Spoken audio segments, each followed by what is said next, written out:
Welcome to Caseback Watches, my name is Tim, and in this episode I have the pleasure to present you a hidden treasure. I mean, well, it's not so hidden anymore because I'm making this video right now, but I can guarantee you this is a very, very special watch. GUB Spezimatic. The first time I thought about that watch was after a question from a viewer, and he back then liked to know if the Spezimatic could be a good substitute or alternative for the Omega Genève, which I absolutely love.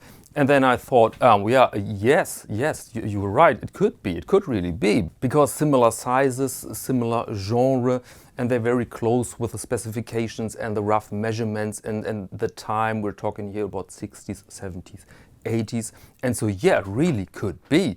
And then I was on Julian Kampmann's homepage, polio24.de, and he sells basically Russian watches and Chinese watches, and there I saw some watches from the GDR, which is the German Democratic Republic, Eastern Germany.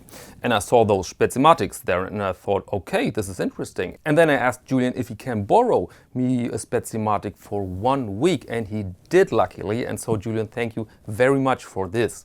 And then I've learned pretty quickly that the Spezimatic in fact can beat the Omega Genève in terms of design, and perhaps more important in terms of history. Because if we buy a vintage watch, if we accept all the trouble the piece can bring with it, then we want something interesting behind it, right? Something, beyond the product. And history, this is absolutely perfect for a vintage watch. And I'm talking about history which goes back to World War II and to the Cold War. And we will examine this history in a second. But first, let's ask, what is GUB exactly? What does it mean? And the abbreviation GUB means Glashütte Uhrenbetrieb, which you can translate in watchmaking Glashütte. Basically, very easy. And it was founded in 1951 in the GDR, so on the other side of the Iron Curtain. And I think we're used to see that the products from that time, from that region, are relatively inferior. And so what a surprise that the watch comes from that region, and now collectors all around the world really value this piece, not as some sort of souvenir, but as a real good vintage watch. And like the Omega Genève, the Spezimatic comes in a wide variety of models, and you find some of them extremely ugly, same thing with the Genève, and some of them are okay, and some of them are just beautiful. And the most beautiful Spezimatic you will find in this video in a minute in the Lightbox in Flesh and Blood. I mean, maybe I'm exaggerating here a little bit because it's at the end a matter of taste, but this is a beautiful watch. And before we examine it, let's speak briefly about history. The Glashütte Uhrenbetrieb, or GUB, was a result of the lost Second World War on the German side. But first, it's close to a wonder that German watchmaking survived 1945 at all. All occupied zones in the country were used as reservoirs for knowledge and equipment. The Soviet Union alone exported until 1947 more than 11,000 tons of industrial goods as reparations, also from Glashütte in Saxony.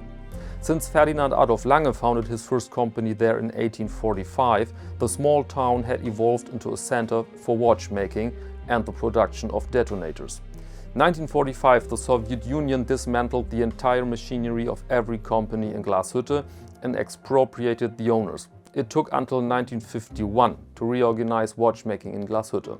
Now under the umbrella of the VEB system, Volkseigener Betrieb, meant Company of the People. Every watchmaker was forced into the VEB Glashütte and carefully monitored by the so-called RGW. This Rat für gegenseitige Wirtschaftsförderung, or Council for Mutual Economic Assistance, was the Soviet answer to the Marshall Plan of the Western Allies. The executive board of the RGW obliged the watchmakers in Glashütte to produce high-quality watches for the other countries in the Warsaw Treaty Organization and also for export. In the following years, the GUB built up a reputation for fine wristwatches and naval chronometers. It was one of the very few companies in the GDR which could compete with Western manufacturers. With the collapse of the Soviet Union and the German reunification in 1990 came the end of all VEB companies. The GUB was capitalized and renamed in Glashütte Uhrenbetrieb. Since 2000, it's a part of the Swatch Group, and its most known brand is Glashütte Original. Okay, welcome back, and I think now you can understand why I've said that The Spezimatic can offer so much in terms of history. But now let's change tonality. Now let's examine the thing in detail in the lightbox. Okay, here we are with our Spezimatic, Glashütte Spezimatic. And to tell you the truth, in my eyes, this watch looks bad in a way. Bad in a good way. The way you see a big, bad black limousine and you think, wow, that thing looks nasty, but it looks damn cool. And this is the same thing with this watch. This, I mean, on the wrist of a criminal, yeah, would be pretty nice. Amazing effect, amazing image. This gold together with a black dial, absolute stunner. And before I lose my temper entirely, let's go over the measurements here. We're looking at a case diameter of 36 millimeters. The length overall, including lugs, is 44. And the height is 10 millimeters. As you can see, very slender watch. And the first thing you may notice here is this wonderful form of this case. This really is a beautiful watch case. Slender and delicate lugs and all those contours here. Wonderful. Really a beauty. But let's begin here methodically with the dial. First you see here a perfect polished plexi. Perfect polished plexi, and so sometimes you have the impression that there's nothing above the dial. Very nice. I mean, now we have this photo light here, but in daylight this is even better. Then we have a black dial, golden indices, golden hands without lume.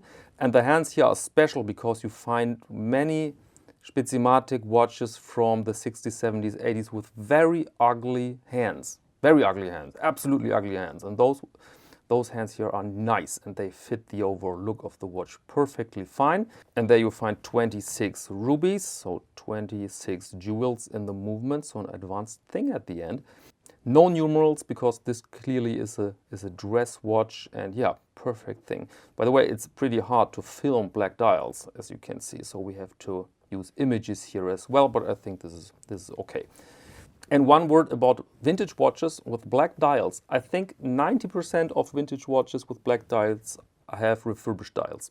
And this dial here, I mean, the watch is from, it's hard to tell. The movement was produced between 64 and 79. Let me check my notes if I remember this correctly. Yeah, it's correct. And so the watch is at least 30 or 40 years old. And to me, this dial looks restored. But in a way restored, you can applaud because this is absolutely flawless. Or is it original? I mean, it could also be an original dial, but I would say too perfect, too good to be true. And normally on bad refurbished dials, you see that the varnish goes a little bit over the indices, or at least you have a let's say unclear edge between the index and the varnish. Because the normal way to produce a dial, I mean the vast majority of dials are produced that way, that they apply the varnish and then the indices, so that you have an absolutely precise edge here. The only thing I could imagine here that they applied the indices on slightly wet varnish, because you have some, the camera will not see it, but under a magnifier you see that there are somewhat swollen edges in the varnish towards the index. But my guess here really is restored, but in a way that you can't say, wow. I mean, in this way, restoring really makes sense because this looks absolutely amazing here. I hope the camera catches this entirely. And at the bottom you find the made in GDR mark. Okay, that's the look. I will put it on the wrist in 1 or 2 minutes, but first let's discuss a bit the movement. What we have here is the GUB Spezimatic 75, produced as mentioned between 64 and 79. 26 jewels, 18,000 vibrations, so a rather slow movement. Equipped with a date function, a quick set, which I will demonstrate you in a second, and a shock absorber. And the rotor here makes a really nice sound. I tried to record this now. I don't know if it's possible, but it's not that rattling sound you hear, for example, from a Revieww 7750. This is a very fine and equal buzz. Very nice sound. I know I'm sounding completely crazy to honor a sound of a rotor, but that's the watch nerd in me, I'm afraid, and I can't get over it. The crown is neutral, only one position. There you are. And now you can set the time absolutely without concerns regarding the date, because the quick set here works like this. You can set here the time. You find this very often on German watches, also on Russian watches, but also on Swiss-made pieces, that the date is changing like this. And now you go back. You go back to the 8 and then again, and then there's your quick set done.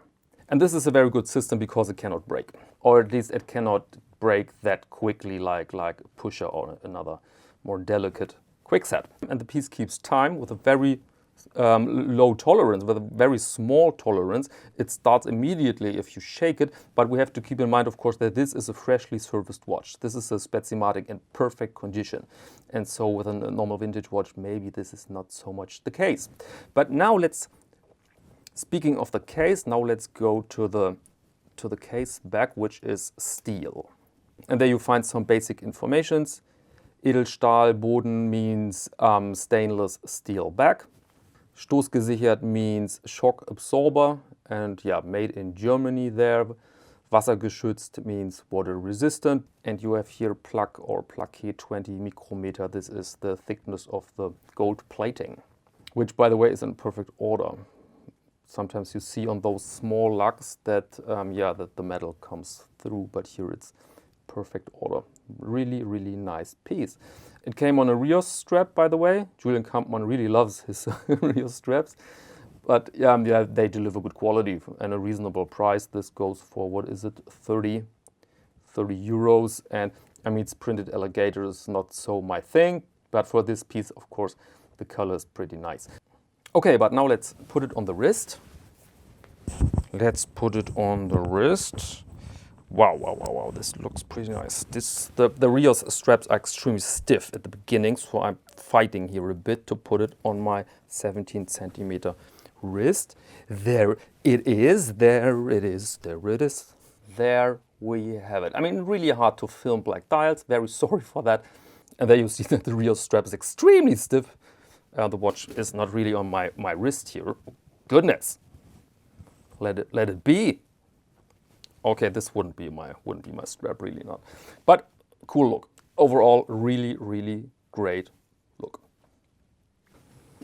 And Julian sells watches like this for around 370 euros with 2 years warranty. And I think this is a good deal. This is a good deal. I personally would love to hunt one down on eBay on the used free private Wild West market, but I think if you want a no-brainer, then I think a shop like polio24.de is the better solution here. Okay, say goodbye to our Spezimatic, GUB Spezimatic, and now let's go back. That was our Spezimatic and a little episode. I've presented that piece on Instagram. I do this very often, that I present watches on Instagram just to see your opinion, and then I make the video.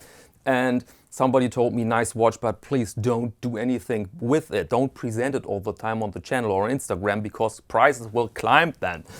And this might be the truth, but this is unfortunately, I think, inevitable. When YouTubers present watches, then it can affect prices. But I don't think that prices then go to the moon. I don't think so. They will rise a little bit. And so if you are the lucky owner of a nice Spezimatic, then you can watch this video with a smile like that all the time.